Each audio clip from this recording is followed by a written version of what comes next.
everyone, Alan here, our history, your story.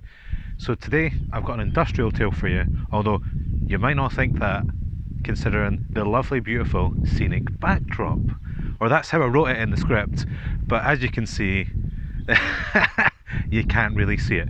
But take my word for it, you look over that way, you've got unobstructed views of the Queensferry crossing, the Forth Road Bridge and the Forth Bridge, and you look over there and just beautiful, you can see, anyway, nice sort of bit. Anyway, let's go on.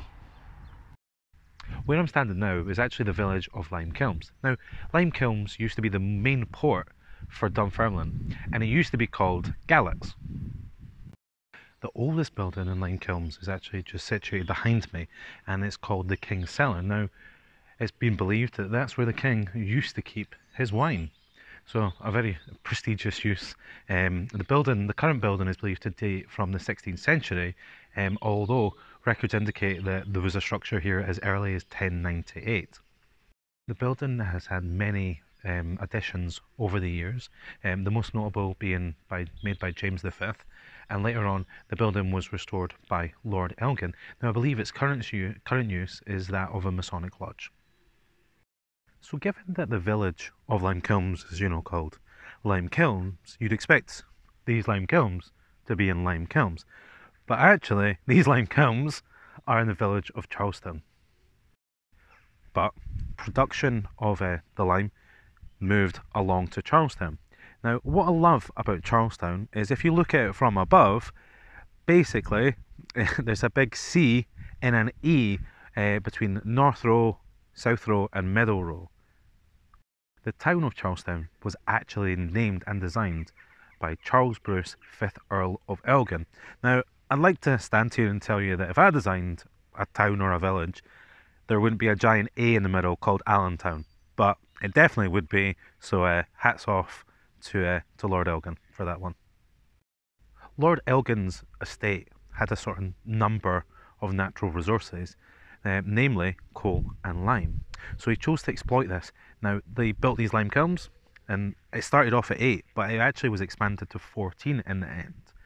Now the lime was put in there, it was heated with coal, made into quicklime, and then essentially that was taken from there all the way over here to the harbour, where it was sent around the country and around the rest of the world. Now it's estimated that a third of the country's quicklime came from here.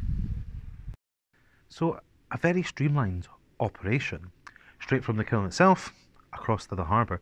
Now these kilns were used up until 1956, so quite recently. That's only a year before my mum was born, so not long ago at all. So one of the more interesting aspects of this is that because this was such an industrial centre, it actually had its own railway. Now initially with wooden beams, wooden carts, the resources hauled by horses. Now I believe that it connected sort of where all the extraction of the coal and where the lime was taking place, but also had connections with Dunfermline and other towns as well. So being such a popular resource, what can you actually use quicklime for? Well, obviously you can use it for restoring old buildings, but it actually has other uses. So it's actually used in the production of iron, steel, paper manufacturing. Generally they use it in the in mining operations, and I'm sure it actually has a lot more other purposes that I'm not aware of, but it is a very important resource. So before I go, big shout out to Sarah of Happy Dogs Dog Walking. She's local, consider her for your dog walking needs, and if you're ever in the area, be sure to pop down to the Kurian. That's the place I'd recommend. Anyway, this has been our history, your story. I've been Alan, and this has been the history of Charlestown and Limekilns. Please remember to like and subscribe. Let me know what you think of the video as well. You can let us know on Facebook, Instagram and Twitter. And I will see you next time. Thanks for watching.